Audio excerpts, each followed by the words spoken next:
Bonjour, bienvenue à cette séance régulière du conseil municipal tenue par les moyens technologiques. On est le 1er mars en soirée, donc ça me prendra une proposition pour l'ouverture de la séance. Propose l'ouverture. Monsieur O'Connor, proposition pour l'adoption de l'ordre du jour. Je propose. Madame Mathurin, proposition pour l'adoption des procès-verbaux des séances précédentes. Je propose. Monsieur Coton, ça va pour tout le monde? Oui. 4.1, c'est le rapport du maire.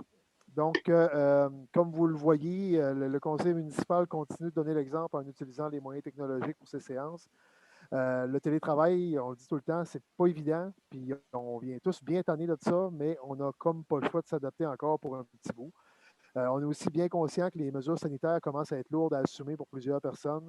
Ça va faire bientôt un an qu'on vit au rythme de la COVID-19 au Québec et ailleurs sur la planète. Mais on a bien hâte que nos jeunes et nos moins jeunes puissent reprendre un peu plus d'activités sportives, culturelles, sociales, qu'on puisse recommencer à se côtoyer un petit peu parce que ça vient lourd sur le moral, on en est bien conscient. Mais avec la vaccination qui est en cours, avec le nombre de cas qui est pratiquement nul en Gaspésie, c'est pas mal de plus en plus sous contrôle aussi à la grandeur du Québec. Ben, on sent que le pire est probablement derrière nous. Fait que, si on donne encore un grand coup ensemble, j'ai l'impression que on va être capable, dans les prochains mois, de recommencer à vivre un peu plus normalement, disons. Donc, à part de tout ce qui est COVID et tout ça, là, on a un début d'année qui est assez mouvementé. Fait que je vais mettre encore une fois le focus sur quelques dossiers ce soir, en commençant par le bilan de mes activités du 1er février au 1er mars. Donc, en rafale, si j'inclus la séance de ce soir, on a eu 3 séances du conseil municipal entre le 1er février et le 1er mars.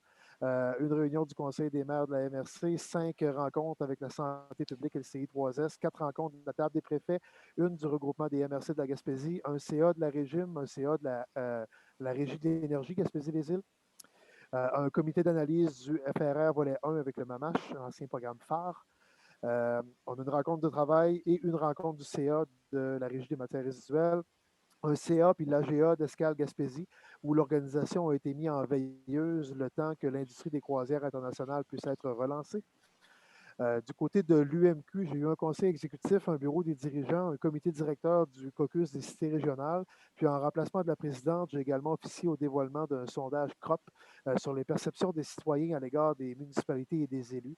Un sondage qui sera rendu public d'ailleurs prochainement. On l'a reçu en exclusivité au départ, les membres de l'Union qui y participaient, mais ce sera rendu public dans les prochains jours et les prochaines semaines. Sur la scène politique nationale, j'ai aussi multiplié les rencontres. J'ai eu 4 discussions seul et en groupe là, avec la ministre régionale Marie-Ève Proulx, avant qu'elle ne soit remplacée à ce titre par le ministre Julien. J'ai eu aussi une discussion avec le cabinet du ministre Julien dès que celui-ci a été nommé comme ministre de la région. Je pense aussi que c'est une bonne nouvelle que le ministre de l'Énergie et des Ressources naturelles soit désormais notre ministre régional. Parce que dans une région comme la Gaspésie, où se multiplient les enjeux sur le territoire public, sur les énergies vertes, sur les ressources naturelles, bien, il y a un amalgame assez intéressant d'avoir le ministre de l'Énergie et des Ressources naturelles qui s'occupe en particulier de notre région. Puis en même temps, il y a un beau mix aussi avec la Côte-Nord, où il y a une autre région, une autre région sur laquelle il est responsable. Bref, je pense que ça augure bien. J'ai aussi eu durant le mois une rencontre avec le ministre Lamontagne du MAPAC, mais sur des enjeux nationaux et non pas sur des enjeux locaux. J'ai aussi participé à une rencontre prébudgétaire au nom de l'UMQ avec le ministre des Finances, une discussion avec le cabinet de la ministre Caroline Proulx au tourisme avant qu'ils annoncent leur plan de développement du tourisme responsable. Ensuite, j'ai eu une rencontre nationale aussi avec l'adjoint parlementaire du premier ministre pour Internet haute vitesse, M. Gilles Bélanger. Une bonne aussi, une généreuse discussion, je dirais, avec le ministre de l'Économie, Pierre Fitzgibbon, sur des enjeux de développement. C'est une rencontre privée, seul à seul, qui a été bien agréable. J'ai aussi 2 discussions avec le ministre de la Famille, Mathieu Lacombe, 2 rencontres avec le cabinet de la ministre Chantal Rouleau et une avec le cabinet du ministre François Bonnardel au niveau des transports. J'ai aussi une rencontre nationale avec Paul Saint-Pierre Plamondon et Pascal Bérubé du Parti québécois sur les enjeux prébudgétaires. Aussi 2 rencontres avec, une discussion avec le directeur régional du MTQ, une rencontre multiministérielle sur le dossier des plages. Il y avait le ministère des Affaires municipales, le ministère de l'Environnement et le ministère des Ressources naturelles. Au cours du mois aussi, j'ai eu une rencontre de travail avec le chef de la nation de Gaspeg, M. Terry Shaw. Plusieurs échanges aussi avec différents maires de la Gaspésie et d'ailleurs. J'ai aussi assisté en ligne aux funérailles du grand Gaspésien Jules Bélanger, pour qui j'avais la plus grande estime et pour qui aussi on va rendre on va adresser une résolution ce soir, une résolution de reconnaissance à son égard. Finalement, j'ai dénombré 16 rencontres d'entreprises et d'organismes et j'ai comptabilisé pas moins de 38 entrevues médiatiques durant le mois. Quelques dossiers particuliers. D'abord, le dossier des plages, un petit suivi. Tout le volet consultatif avec le comité ZIP Gaspésie bat son plein. On a aussi, en fait, il y a eu des rencontres d'organisations plus ciblées qui sont terminées présentement. Et là, le comité ZIP passe en mode consultation grand public. Il y a un sondage en ligne qui devrait être lancé, si je ne m'abuse, cette semaine à cet effet. L'objectif, ça va être de cerner ce que les citoyens désirent. Ce qu'ils veulent permettre à des endroits, ce qu'ils ne veulent pas permettre à d'autres endroits. Bref, d'aller chercher vraiment le pouls précis de la population. Puis si on veut atteindre cet objectif-là, ben, j'espère que le maximum de participation citoyenne sera possible durant ce sondage. Comme on l'a aussi déjà dit, là, le focus a été mis sur les 3 plages les plus problématiques du Grand Gaspé. On aurait pu faire le tour de l'ensemble des dizaines et des dizaines de plages, mais il y en avait 3 qui étaient particulièrement problématiques. Et comme on dit en service incendie, on va éteindre le feu là où il est pris. Donc, c'est ce qu'on a fait en ciblant les plages Sandy Beach, Alderman et Douglastown. Ça ne veut pas dire qu'il n'y a pas de problématique ailleurs, mais l'exercice qu'on fait actuellement pourra aussi servir de guide puis nous inspirer si jamais il y a des problématiques qui étaient exacerbées ailleurs par après. En marge de tout le volet consultatif sur les plages, on a continué les travaux avec les ministères concernés. J'en parlais tout à l'heure.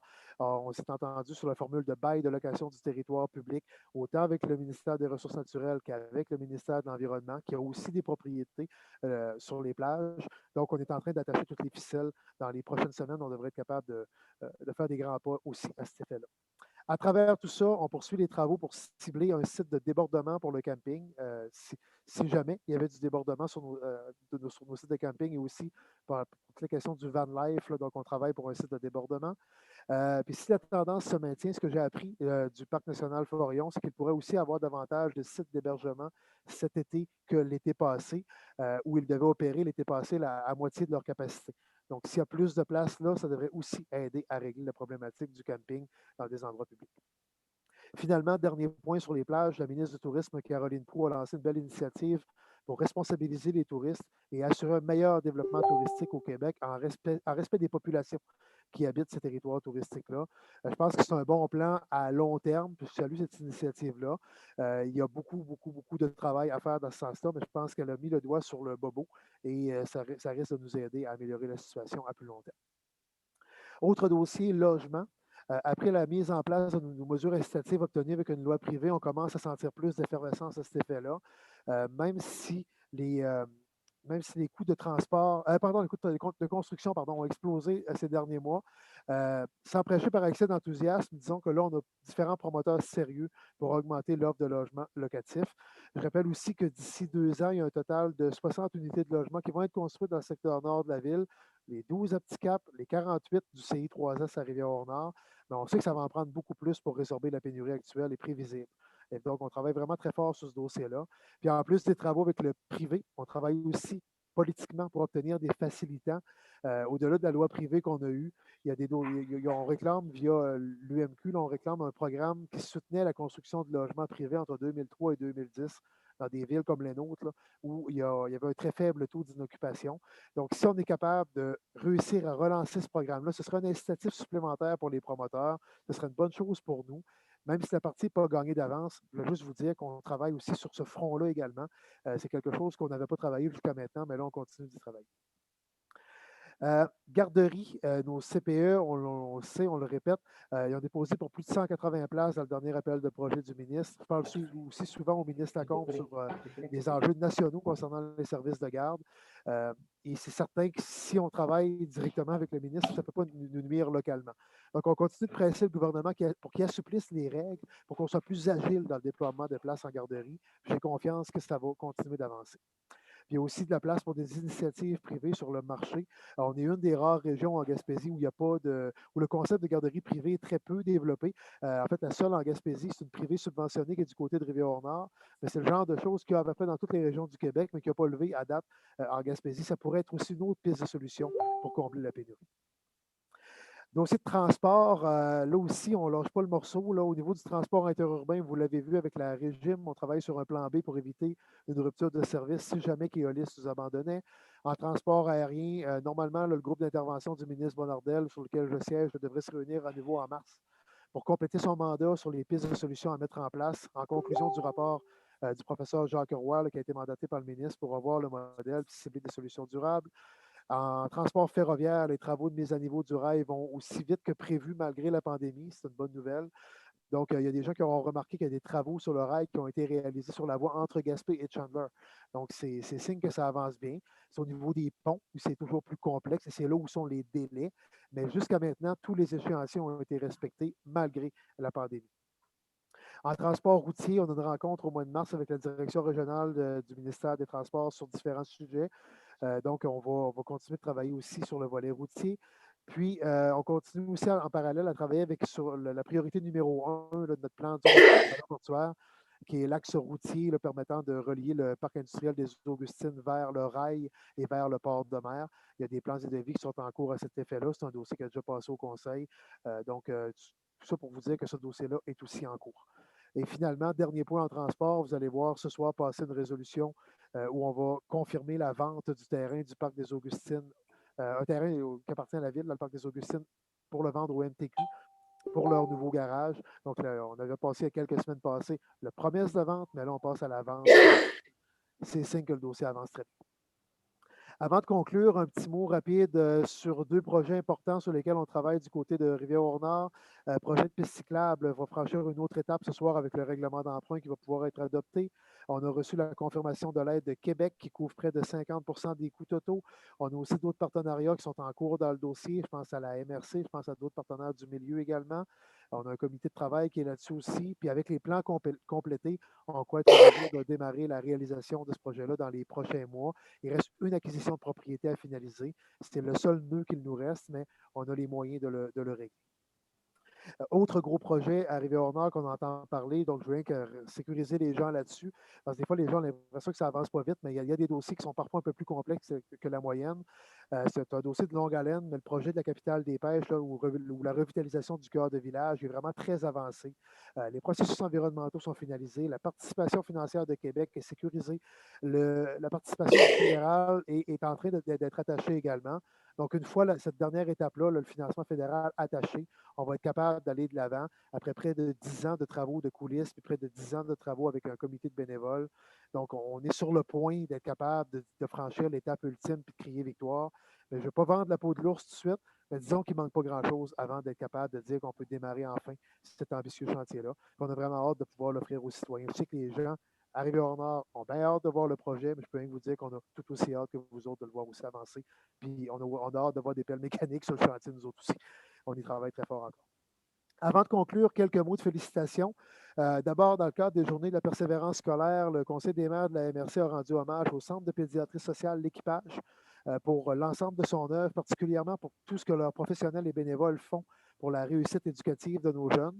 L'autre lauréate de la MRC était Mme Caroline Lemieux, qui est professeure à l'école polyvalente Esdras-Mainville de Grande-Vallée. Je veux aussi féliciter la microdistillerie Oudweier, qui a remporté la médaille d'or du Craft Spirit de Berlin en Allemagne. C'est une reconnaissance internationale qui est vraiment extraordinaire. Puis ça, ils l'ont reçu pour leur excellente liqueur de crème Pudding Stone, qui est vraiment excellente. Mes troisièmes félicitations du soir vont à toute l'équipe de bénévoles derrière le nouveau sentier de raquettes de Lens-Avalo, qui est vraiment un franc succès. Je n'en ai reçu que de bons mots. Donc, je voulais leur lever mon chapeau ce soir. Je pourrais évidemment féliciter toutes les personnes, tous les comités, tout le monde qui contribue au mieux-être de la grande communauté du Grand Gaspé. En fait, je ne peux pas me permettre de toutes les passer. On en aurait pour des jours de remerciements, mais considérez-vous tous et toutes remercier et saluer. Il y a un travail extraordinaire qui se fait. Puis si ce n'était pas de l'implication citoyenne, on ne sera pas où on est comme communauté. Donc, merci à tout le monde.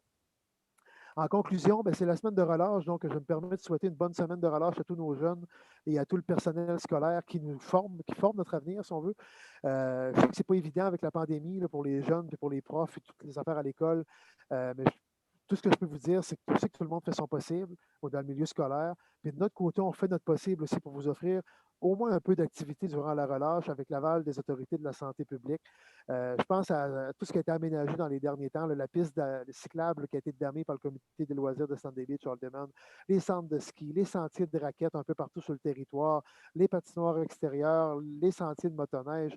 Il y a toujours de la pêche blanche qui se fait présentement. Il y a le concours de château de neige qui est promu par l'URLS, mais où la Ville de Gaspé est un partenaire également. Bref, il y a plein de possibilités de s'amuser, de profiter du grand air malgré tout ce qui nous accorde présentement avec la pandémie. Donc, je vous invite à en profiter. De notre côté, on va continuer le boulot durant le mois de mars. On a énormément de projets qui avancent, on a énormément d'enjeux qui nous occupent, mais on est capable d'en prendre, puis on a toujours à cœur le développement de notre communauté. Fait que, on continue de foncer, puis je voulais vous souhaiter un bon mois de mars à vous tous et toutes, en vous demandant évidemment de faire attention à vous. Ce qui est le plus important, c'est la santé, donc faites attention. Ce qui complète mon mot pour ce soir. En 4.2, c'était l'état des revenus et dépenses. Le point peut être rayé de l'ordre du jour. On va le recevoir à la prochaine séance. Le point 5, c'est la période de questions du public. On en a reçu une. On l'a reçu un peu tard pour la dernière séance. En fait, on l'a reçu le jour de la dernière séance, mais on l'a reçu en soirée, fait qu'il est un petit peu tard pour l'inclure. Donc, on l'a reçu le 15 février. Elle provenait de M. Luc Fournier du secteur de Saint-Majoric. Je vais abréger le contenu de la question là, pour enlever des propos qui me paraissaient de nature privée et confidentielle dans la vie du requérant. Mais on comprend qu'il y a eu quand même beaucoup de difficultés dans les dernières années, donc je ne veux pas étaler sa vie privée ou en public, même si c'était mentionné dans la question comme telle. La question qui relève de la sphère publique portait sur le processus de vente pour défaut de paiement des taxes, à savoir si, pour des raisons humanitaires, le Conseil pouvait retirer un dossier de la vente pour taxes. D'abord, en réponse, je voulais offrir toute ma compassion à M. Fournier pour toutes les difficultés qu'il a pu traverser dans les dernières années. Relativement au paiement des taxes municipales, il s'agit d'une obligation de tout propriétaire foncier partout au Québec et même à bien des endroits ailleurs dans le monde. J'aimerais bien qu'on revoie l'ensemble de la fiscalité municipale au Québec, mais à court terme, ça ne répondra pas aux besoins de M. Fournier. Donc, pour donner du répit aux gens, le Conseil avait décidé, durant la dernière année, de repousser de 2 mois les 4 échéances du paiement des taxes sans frais ni intérêts pour les contribuables. Actuellement, le processus de vente pour taxes a été suspendu parce que c'est pratiquement impensable de réaliser techniquement une telle vente pour taxes dans le cadre proposé par la santé publique. Donc, en respect tous les processus sont suspendus, mais en respect de l'esprit de la loi, des lois municipales, en respect de l'équité fiscale à l'égard de tous les contribuables qui participent au paiement des services publics, on ne peut pas retirer un dossier de la vente pour taxes pour des raisons humanitaires, mais on a décidé, comme on vous le disait, de reporter des différents processus par rapport à la taxation cette année en raison de la pandémie. Donc, on espère que le report du processus de vente pour taxes de 2020, là, qui normalement aurait eu lieu en novembre, avait été reporté en février, mais là, il est reporté encore dans le temps. On espère que ces reports-là vont pouvoir apporter un baume dans la vie de M. Fournier et peut-être de d'autres contribuables qui ont peut-être des difficultés à assumer cette obligation-là. Donc voilà pour la question du public et la réponse que j'avais adressée. On arrive au rapport des conseillers et des questions aux officiers. Donc, comme le veut la coutume par le Zoom, je vais y aller par ordre de numéro de quartier en débutant avec Mme Mathurin. Merci. Monsieur le maire, les conseillers et vous tous, bonsoir. Voici mes activités des dernières semaines. 1er février, la réunion du conseil. Le 4, rencontre de la MRC et rencontre de la SADC. Le 5, rencontre avec les différents partenaires pour la route du vent et rencontre du comité d'investissement de la SADC. Le 9, rencontre avec Mme Lénie Lacasse et des membres du CFD de l'Ansavaro. Le 10, conférence de M. Sylvain Guimont ayant comme thème le changement est permanent et rencontre avec Mme Lucie Beaulieu d'Investissement Québec et des membres du CFD de l'Ansavaro. Le 15, rencontre avec le CFD de l'Ansavaro et réunion du conseil. Le 18, rencontre avec la firme TKLM et des membres du CFD de l'Ansavaro concernant la route du vent et appel téléphonique avec une consultante pour la campagne de financement de la fabrique de Saint-Maurice. Le 19 février, rencontre avec M. Carole Coton, directeur du Technocentre TIC et des membres du CFD de l'Ansavaro.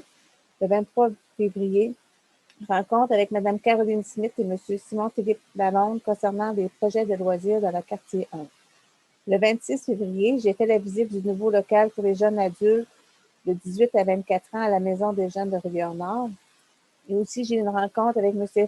Steve Fondrian et M. Stéphane Marchand du FMBM et des membres du CFD de l'Ansavaro pour parler d'une programmation au site de Pointe-à-la-Renommée durant le festival, avec une rencontre musicale du quartier 1 au havre de pêche de l'Ansavaro pour la période du festival. Suite à la rencontre de Mme Smith, directrice du service des loisirs, j'invite la population qui est intéressée à participer à la création de parcs de jeux pour enfants à Petit Cap de communiquer avec moi, soit par courriel ou par téléphone au 418-361-2786. Une première rencontre sera cédulée dans les prochaines semaines Une consultation sera aussi planifiée. Je vous invite à utiliser les sentiers de requête, soit celui de Saint-Maurice avec le départ de la rue Montjoie, le sentier de la forêt enchantée dans Saint-Valo, où on y retrouve plus de 40 personnages. Le départ est près du bureau d'accueil touristique, et celui de la chute Gelbert dans le portage du Grand Étang, dont le départ est près du bureau d'Inergex. Un salon boréal sera installé sur le stationnement du bureau d'accueil touristique à Saint-Valo à partir du vendredi 5 mars et sera à la disposition de la population des chaises et un rond de feu ainsi qu'un coffre à jouer contenant différents items permettant de profiter de l'air frais et l'extérieur avec votre bulle familiale. Il y a des traîneaux, des pelles et des seaux. Pourquoi ne pas profiter pour faire un château de neige dans le cadre du défi Château de neige 2021? Les bibliothèques de Saint-Valo sont ouvertes le mardi aux 2 semaines de 18h30 à 20h et elle est ouverte demain soir, et celle de Petit Cap les mardis de chaque semaine de 18h à 19h30. Je profite de l'occasion pour rappeler aux organismes accrédités de la Ville que la date limite pour faire la demande de subvention pour le volet 2, c'est-à-dire pour les activités qui vont se dérouler entre le 1er... Non, j'ai fait une erreur, mais je pense que c'est entre le 1er mai et le 31 août, et le vendredi 19 mars à midi. Je vous souhaite de passer un excellent mois de mars. Merci beaucoup, Mme Mathurin. Si on continue de suivre l'ordre des quartiers et l'ordre numérique, M. Coton, arrivé en ordre. Merci, M. le maire. Bonsoir tout le monde. Moi, je n'ai pas grand-chose, M. le maire, seulement que vous en avez parlé un peu. Le questionnement que j'ai à chaque fois que je rencontre des gens quand je me déplace, c'est le projet de la piste cyclable à Rivière-Nord puis le projet de la capitale des pêches. J'espère que les gens vont vous entendre ce soir. Ça a été quand même, on peut dire pour les deux projets qu'on arrive presque au fil d'arrivée. Il peut arriver n'importe quoi, là, mais quand même, on a un bon bout de fait, comme vous dites. Ça fait 10 ans qu'on travaille là-dedans. On est presque au fil d'arrivée. Donc, on se doit d'espérer. Je voudrais remercier aussi Madame Mathurin la semaine passée. Vous savez, on m'a appelé la semaine passée, M. le maire, pour vous remplacer pour aller à l'espace 18-24 ans, Maison des jeunes. J'avais dit oui, mais j'ai eu un conflit d'horaire. Donc, c'est Mme Mathurin qui nous a remplacés, vous et moi. Alors, un gros merci, Mme Mathurin, de vous être déplacée pour aller voir ces choses-là. Vous savez, l'espace 18-24 ans de Maison des jeunes, c'est un projet unique. C'est unique au Québec, c'est pour 3 ans.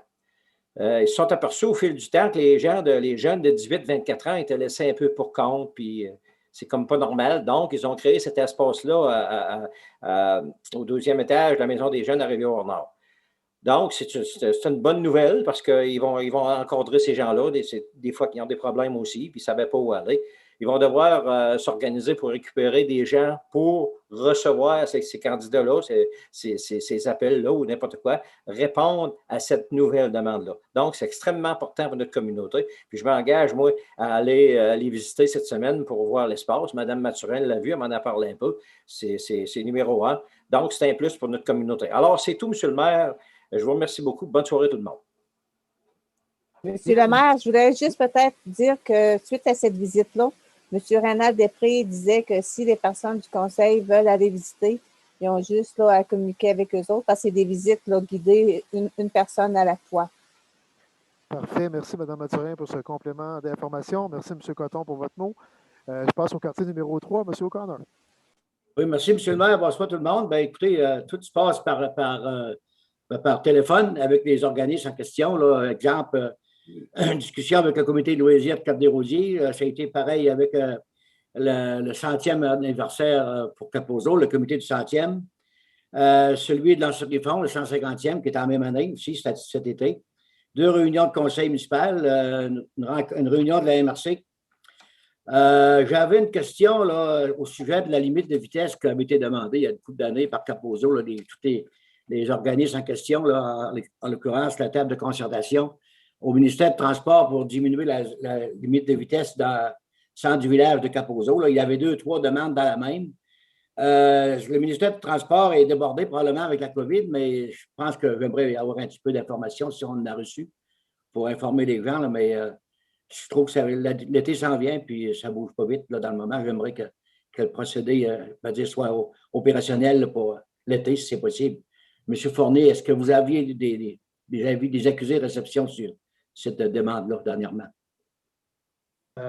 Oui, M. O'Connor, on avait eu des accusés de réception là, aux résolutions qu'on avait transmises.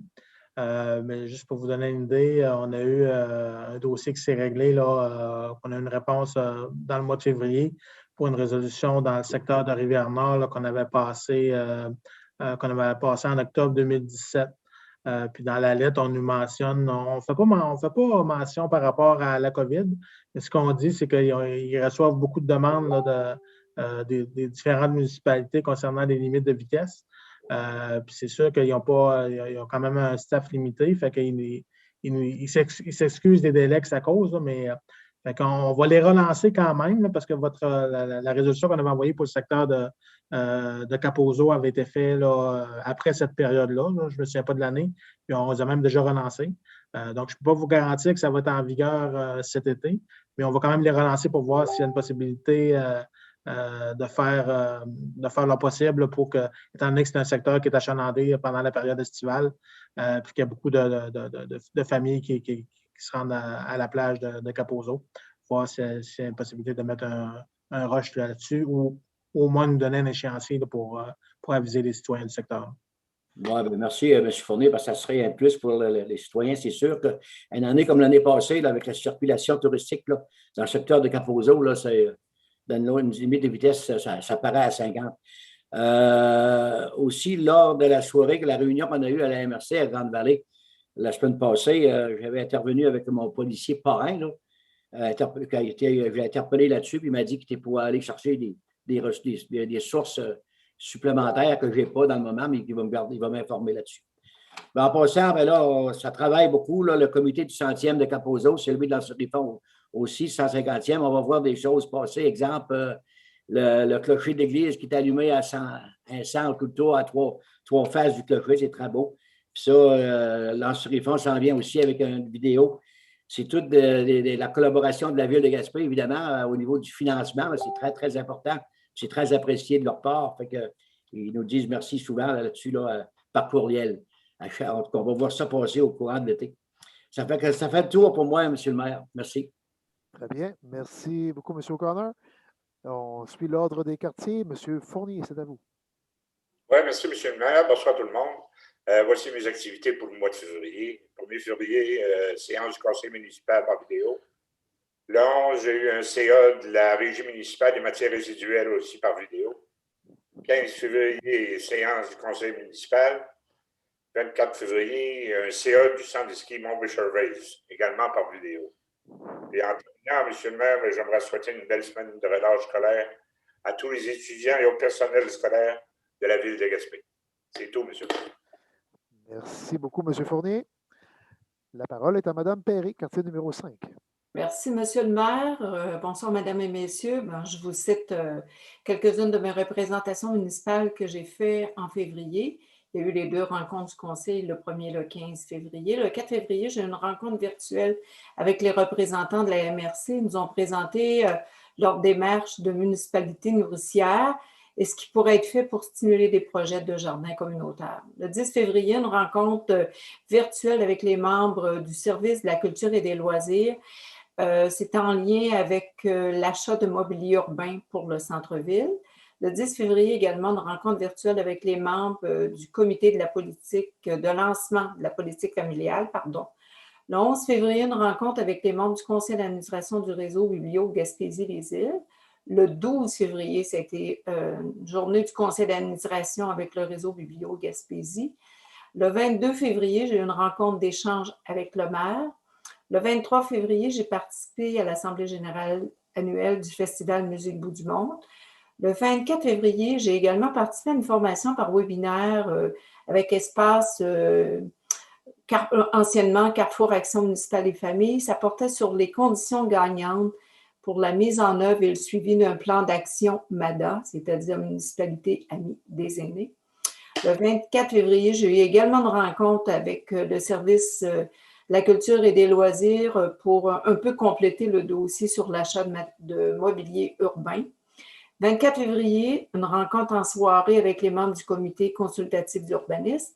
Le 25 février, j'ai également participé à un webinaire qui était présenté par l'Union des municipalités. C'était pour nous donner le suivi suite à un sondage sur l'intérêt et les perceptions des électeurs à l'égard de la politique municipale. J'ai eu bien sûr des échanges téléphoniques et en présentiel avec des citoyens et citoyennes. Le 8 mars, nous célébrerons la Journée internationale des droits de la femme ayant pour thème « Leadership féminin, écoutons les femmes ». Donc, le 8 mars, c'est vraiment une journée de fierté pour nous, les femmes. Nous jouons un rôle important dans la prospérité économique de notre région. Bonne journée à toutes les dames de ma communauté et merci pour votre dévouement envers nos familles, nos jeunes, nos malades. Et enfin, merci pour le travail que vous réalisez pour le bien-être de notre collectivité. En terminant, je souhaite une bonne semaine de relâche aux élèves, personnel enseignant et aux parents. Je souhaite un beau mois de mars à tous et à toutes et merci de votre écoute. Merci beaucoup. Merci beaucoup, Mme Perret. J'ai levé mon pouce quand vous avez parlé de la Journée internationale des femmes. Je l'avais oublié dans mon mot, donc merci de nous le rappeler. Je cède maintenant la parole à M. Smith au quartier numéro 6. Le micro est fermé, M. Smith.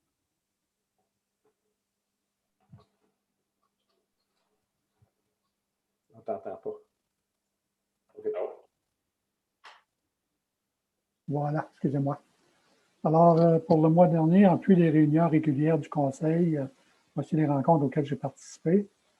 Il y a eu d'abord une rencontre avec la MRC concernant la démarche des municipalités nourricières. Ce projet est un projet qui a pour objectif de donner accès à des aliments locaux frais, tout en augmentant les opportunités de manger local et de cultiver.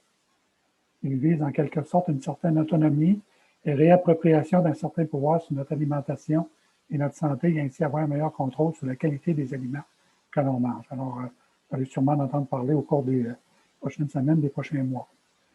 J'ai assisté également à une rencontre du comité de suivi du dossier des plages. Monsieur le maire vous en a parlé tout à l'heure, alors je ne l'élaborerai pas là-dessus. Il y a eu également une rencontre du CCU. Comme on est le 1er mars, je rappelle aux propriétaires de cabanes de pêche qu'il leur reste à peu près 2 semaines. Habituellement, c'est le 15 mars qu'on va enlever les cabanes sur la ville. Alors, profitez-en, mais prévoyez le déplacement de vos cabanes pour dans 2 semaines. Et pour finir, à mon tour, j'aimerais souhaiter aux enseignants, aux parents et aux élèves une bonne semaine de relâche scolaire. Voilà, c'est tout. Merci beaucoup. Aussi, M. le maire, je l'avais noté pour la semaine de relâche, mais je m'inclus avec tous les commentaires du Conseil. Alors, je pense que c'est unanime de la part du Conseil. Merci à vous tous et toutes. Merci, M. Smith, pour votre mot. On va continuer avec l'ordre du jour. Donc, on arrive au point des loisirs et de la culture en 9.3.1. C'est l'adoption de la politique familiale municipale et de son plan d'action. Donc, c'est le fruit de plusieurs mois de travail, beaucoup de concertation, beaucoup d'implications d'organisation. C'est un énorme travail que derrière cette politique familiale-là, qui inclut aussi, on va voir au point suivant, la politique municipalité amie des aînés, la politique MADA. Donc, voilà, on arrive à l'aboutissement de tout ça. Il y aura un communiqué de presse émis demain à cet effet-là, donc on pourra sûrement élaborer davantage là-dessus. Je dirais la grosse innovation dans la politique familiale, c'est quelque chose, en tout cas, ce qui m'a été demandé énormément, moi, dans les dernières années, c'est qu'on y inclut des subventions pour les couches lavables qui ont un impact environnemental important. Donc, c'est tous des éléments qu'on enlève du lieu d'enfouissement technique. Donc, ça, c'était le bout que j'avais entendu le plus parler, mais il était inclus là-dedans. Il y a plein d'autres mesures également, donc on va rendre ça public dès après son approbation ce soir. Donc, la recommandation est que le Conseil adopte par la présente la politique familiale de la Ville de Gaspé 2021-2026 et le plan d'action triennal de la politique 2021-2023. Que le Conseil municipal mandate le directeur général et la directrice des loisirs et de la culture pour proposer et mettre en œuvre les mesures de diffusion de la politique familiale et son plan d'action auprès de la population et des partenaires. Que le Conseil mandate la directrice des loisirs et de la culture pour faire des propositions quant à la mise sur pied d'un comité de suivi ayant pour objet d'accompagner la mise en œuvre du plan d'action triennal et que le Conseil nomme la directrice des loisirs et de la culture à titre de responsable de ce comité de suivi. Quelqu'un propose? Je le propose. Et peut-être juste pour l'information des auditeurs, dire que la politique va être disponible sur le site de la Ville. Hein. Non, demain ou après-demain, mais en tout cas, très bientôt. Exactement. C'est une politique qui est complète, là. On ne pourra pas en faire la lecture complète ce soir, mais c'est une très belle politique qui est très complète. Et oui, elle sera diffusée sur le web. Mme Perret a entièrement raison. J'ai eu la proposition de Mme Perret. Est-ce que c'est unanime? Oui. Oui. Même principe pour la politique MADA, Municipalité Amie des Aînés. Donc, la recommandation, c'est que le Conseil adopte la politique familiale, volet MADA, pour 2021-2026 et le plan triennal 2021-2023. Que le Conseil mandate le directeur général et la directrice des loisirs et de la culture pour proposer et mettre en œuvre les mesures de diffusion de la politique MADA et de son plan d'action auprès de la population et des partenaires. Que le Conseil mandate la directrice des loisirs et de la culture pour faire des propositions quant à la mise sur pied d'un comité de suivi ayant pour objet d'accompagner la mise en œuvre du plan triennal et que le Conseil nomme la directrice des loisirs et de la culture à titre de responsable de ce comité de suivi. Un proposeur. Je le propose. Madame Mathurin propose. Ça va pour tout le monde? Oui. Oui. Et en 933, c'est une modification d'une résolution, la résolution 19-11-007. Ça concernait une demande de financement au programme de soutien aux municipalités en prévention de la criminalité. La recommandation qu'on a, c'est que la recommandation suivante soit ajoutée aux recommandations de la résolution 19-11-007, parce qu'on n'avait pas prévu les modalités de financement du 5 000 qu'on mettait dans le dossier. Donc, c'était que la dépense de 5 000 pour 2019-20, 2020-21 et 2021-22 soit imputée au surplus non affecté. Un proposeur. Je propose. M. Smith, ça va pour tout le monde? Oui. Oui. 934, projet municipalité nourricière, entente de participation 2021-2022 entre la Ville de Gaspé et la MRC Côte-de-Gaspé. M. Smith nous en parlait dans son mot tantôt.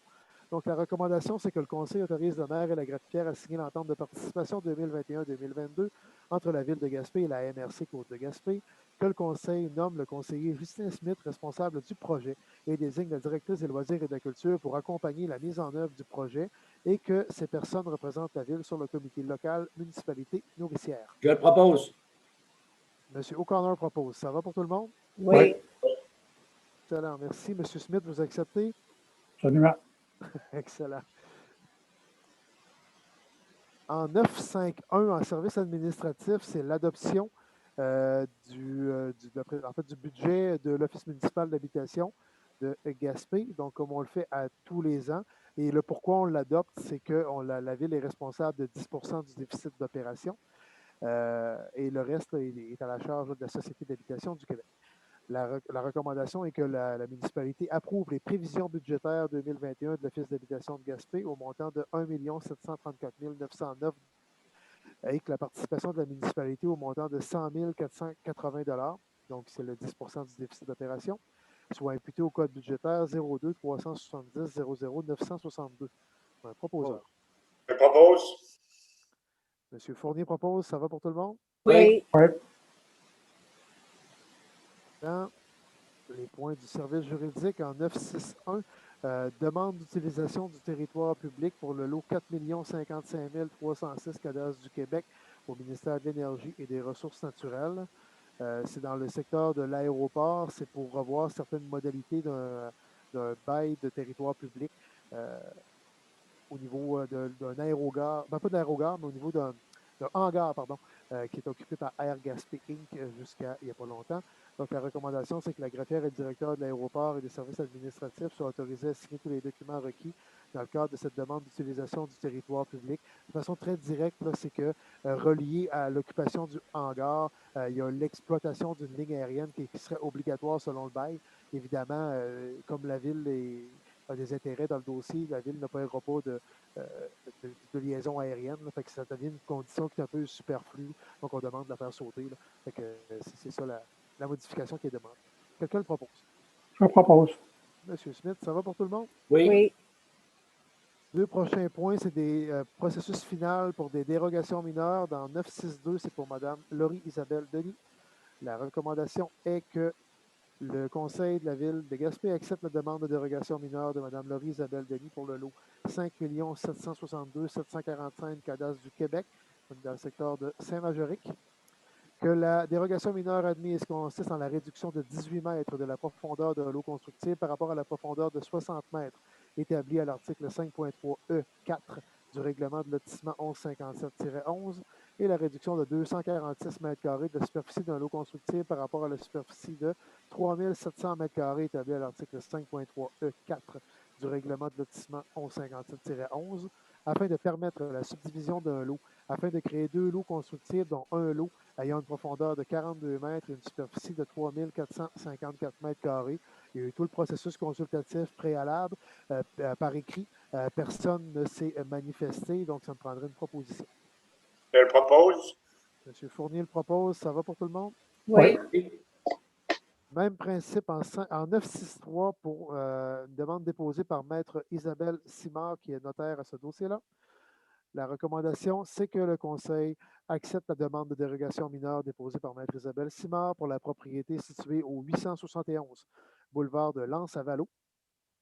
Que la dérogation mineure admise consiste en la réduction de 12,18 mètres de la profondeur minimale d'une cour avant pour implanter une remise isolée par rapport à la profondeur de 20 mètres établie par l'article 8.8.1 du règlement du zonage 1156-11 et en la réduction de 5,29 mètres de la marge de recul avant minimale pour une remise isolée par rapport à la marge de recul avant minimale de 9 mètres établie à la grille de spécification de la zone PA 103 du règlement du zonage 1156-11, et ce afin de régulariser l'implantation d'une remise localisée dans une cour avant ayant une profondeur de 7,82 mètres et une marge de recul avant de 3,71 mètres.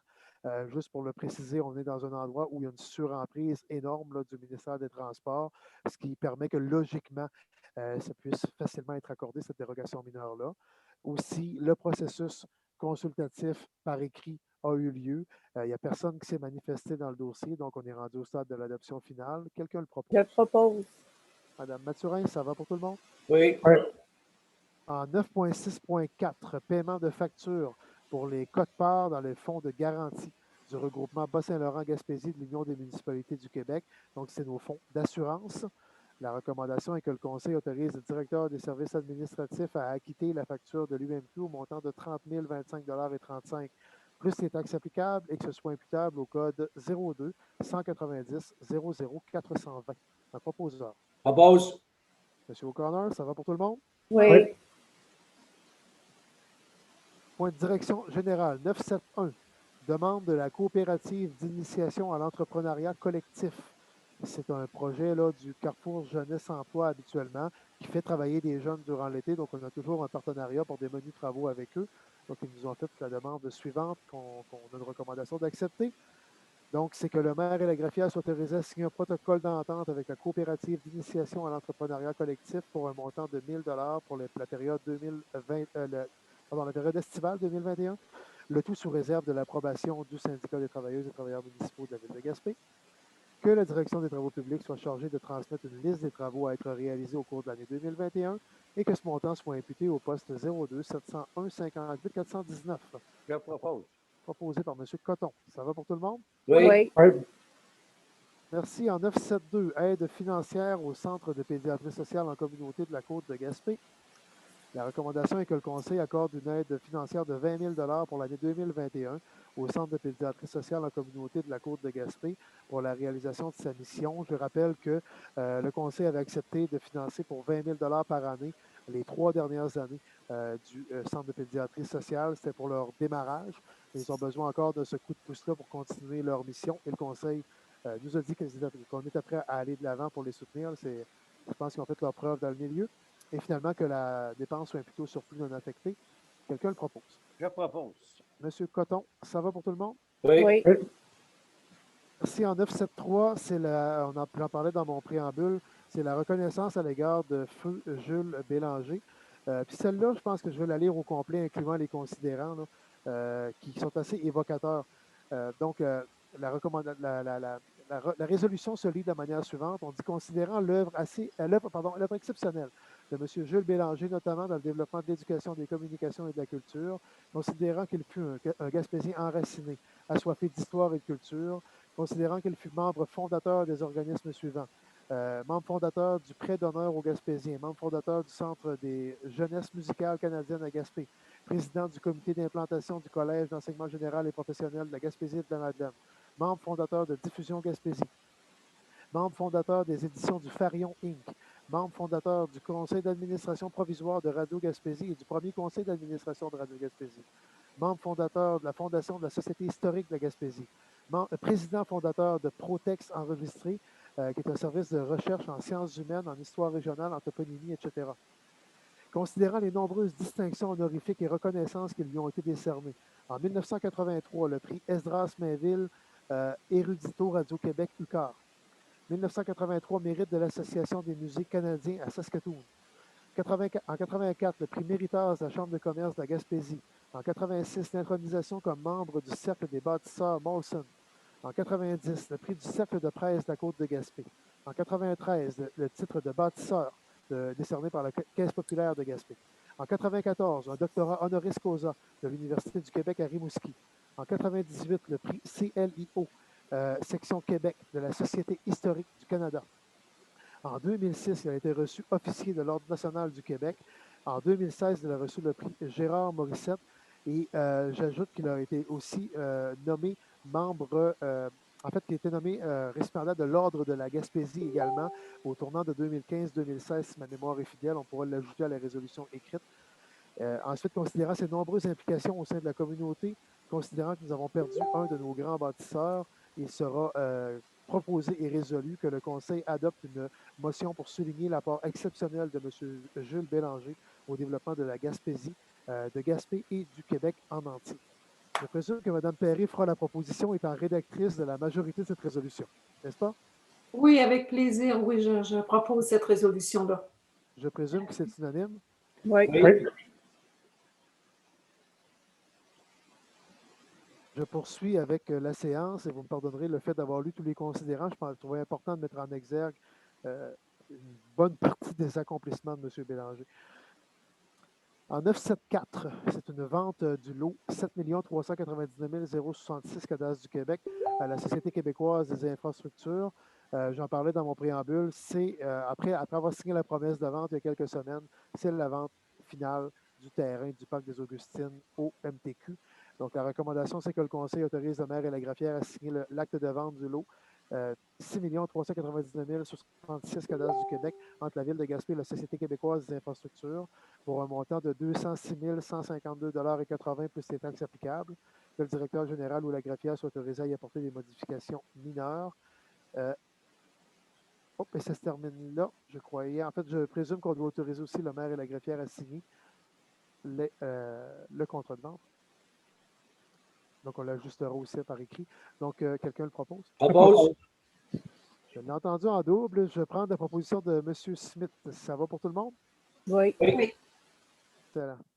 En 975, plan de triennal de répartition et destination des immeubles de la Commission scolaire Eastern Shores pour les années 2021-2024. On reçoit ça à chaque année. La recommandation, c'est que le Conseil donne à la Commission scolaire Eastern Shores un avis favorable sur le plan triennal de répartition et destination des immeubles 2021-2024. Proposeur? Propose. M. Fournier, ça va pour tout le monde? Oui. En ressources humaines, en 981, c'est la démission d'une personne salariée. La recommandation, c'est que le Conseil autorise la fin d'emploi de la personne salariée 10-09-96, et ce en date du 12 mars 2021 à midi. Que le Conseil autorise le paiement des heures qui seront faites par la personne salariée 10-09-96 et de la personne remplaçante entre le 12 mars et le 31 mars 2021 afin d'effectuer un transfert de connaissances, et ce pour un maximum de 15 heures. Que le Conseil en profite pour remercier la personne de son travail au sein de la municipalité depuis son entrée en fonction en mars 2018. Que le Conseil, que le directeur de service administratif soit par la présente autorisé à rembourser à la personne salariée sous forme monétaire le solde des banques de congés de vacances annuelles non épuisées et les autres indemnités qui lui sont dues. Un proposeur. Je propose. Madame Perré, ça va pour tout le monde? Oui. Merci. Ça nous amène à l'adoption des règlements. Les points 10.1 à 10.4 sont tous interreliés. Donc, je cède la parole pour chacun de ces points-là à M. le greffier adjoint et directeur général, M. Fournier. Oui, M. le maire, il s'agit de l'adoption du règlement 1170-12-04, considérant qu'un avis de motion de ce règlement a été donné aux membres du Conseil, lesquels déclarent avoir reçu copie du présent règlement préalablement à son adoption conformément à l'article 356 de la loi sur les cités et villes, considérant qu'une copie du règlement a été mise à la disposition du public pour consultation dès le début de la séance, En conséquence, il serait proposé par un conseiller et résolu que le règlement portant le numéro 1170-12-04, amendant le règlement 1170-12 relatif à la gestion des règlements d'urbanisme en modifiant l'article 1.8 terminologie, en y ajoutant le terme géodôme et sa définition soit adopté. Je propose. D'accord. Point 2, Monsieur le directeur général. Oui, il s'agit de l'adoption du règlement 1171-12-03, considérant qu'un avis de motion de ce règlement a été donné aux membres du Conseil, lesquels déclarent avoir reçu copie du présent règlement préalablement à son adoption conformément à l'article 356 de la loi sur les cités et villes, considérant qu'une copie du règlement a été mise à la disposition du public pour consultation dès le début de la séance. En conséquence, il serait proposé par un conseiller et résolu que le règlement portant le numéro 1171-12-03, règlement amendant le règlement 1171-12 relatif au plan d'implantation et d'intégration architecturale, en modifiant le titre de l'article 4.3, produits d'utilité publique, de récréation intensive et d'industrie artisanale, et en modifiant le premier paragraphe de l'article 4.3.1, domaine d'application, soit adopté. Quelqu'un le propose? Je propose. Monsieur Smith, ça va pour tout le monde? Oui. Oui. Avec le 10.3, Monsieur le DG? Oui, adoption du règlement 1157-11-02, considérant qu'un avis de motion de ce règlement a été donné aux membres du Conseil, lesquels déclarent avoir reçu copie du présent règlement préalablement à son adoption conformément à l'article 356 de la loi sur les cités et villes, considérant qu'une copie du règlement a été mise à la disposition du public pour consultation dès le début de la séance. En conséquence, il serait proposé par un conseiller et résolu que le règlement portant le numéro 1157-11-02, amendant le règlement de lotissement 1157-11, en modifiant le titre du point C de l'article 5.3, normes particulières pour les habitations multifamiliales, les projets intégrés et les ensembles immobiliers, soit adopté. Je propose. Monsieur Smith propose, ça va pour tout le monde? Oui. C'est 10.4, Monsieur le greffier adjoint. Oui, adoption du règlement 1156-11-49, considérant qu'un avis de motion de ce règlement a été donné aux membres du Conseil, lesquels déclarent avoir reçu copie du présent règlement préalablement à son adoption conformément à l'article 356 de la loi sur les cités et villes, considérant qu'une copie du règlement a été mise à la disposition du public pour consultation dès le début de la séance. En conséquence, il serait proposé par un conseiller et résolu que le règlement portant le numéro 1156-11-49, règlement amendant le règlement de zonage 1156 en modifiant le premier paragraphe de l'article 4.1, nombre par terrain, ajoutant un deuxième paragraphe à l'article 5.2, bâtiment prohibé, ajoutant l'article 7.7, géodôme, créant la zone PA-182-1 à même la zone PA-182, ajoutant la grille de spécification pour la zone PA-182-1, créant la zone PA-182-2 à même la zone PA-182 et ajoutant la grille de spécification pour la zone PA-182-2 soit adopté. Je propose. Propose, ça va pour tout le monde? Oui. Oui. L'ensemble des 4 points qu'on vient d'entendre, ça fait plusieurs fois qu'ils sont apportés au Conseil, c'est parce qu'il y a une série d'étapes réglementaires à faire. Si je vais le résumer, là, on est dans le secteur sud de Douglastown, le plus proche du secteur de Prével. C'est un projet de développement touristique dans ce secteur-là, et c'est pour permettre l'utilisation de géodomes dans des secteurs avec des conditions très particulières. On ne voudra pas se ramasser avec des géodomes à la grandeur de la ville, mais c'est dans un secteur de des conditions très spécifiques, très particulières, et comme on le disait, c'est pour permettre d'améliorer ou de renforcer l'offre d'hébergement en particulier pour l'industrie touristique. Donc voilà, c'était la dernière étape de ces modifications réglementaires-là. Ça nous amène, il reste le 10.5. Monsieur le greffier adjoint, je vous laisse avec le règlement en question. Oui, Monsieur le maire, adoption du règlement 1442-21. Considérant que le montant de l'emprunt initialement de 702 225 doit donc être remplacé par un montant de 1 149 115 dans le titre du règlement, ainsi qu'à l'article 4, et les mentions relatives aux lettres adressées au groupe Beau Village émanant du ministère des Transports datées du 2 juillet 2020 et de la MRC doivent être retirées du règlement. On dit, considérant que le montant de l'aide financière de 582 128 mentionné au deuxième attendu du règlement doit être remplacé par un montant de 185 238 correspondant au montant de l'aide financière accordée par le ministère des Transports en faveur de la ville de Gaspé. Considérant que l'objet de ce règlement est de construire une piste cyclable d'une longueur approximative de 1,5 km dans le périmètre urbain de Rivière-Nord, aux fins de pourvoir aux dépenses engagées par cet emprunt, le Conseil est autorisé à emprunter un montant de 1 149 115 sur une période de 20 ans. Pour ce faire, il sera prélevé annuellement pendant 20 ans sur chacun des immeubles de la municipalité une taxe spéciale à un taux suffisant d'après leur valeur telle qu'elle apparaît au rôle d'évaluation en vigueur chaque année. Considérant qu'une copie du présent règlement a été remise aux membres du Conseil préalablement à son adoption, considérant qu'une copie du règlement a été mise à la disposition du public sur le site Internet de la Ville pour consultation dès le début de la séance, considérant qu'en vertu de l'article 556 de la loi sur les cités et villes, le présent règlement est susceptible d'approbation référendaire par les personnes habiles à voter de l'ensemble de la municipalité,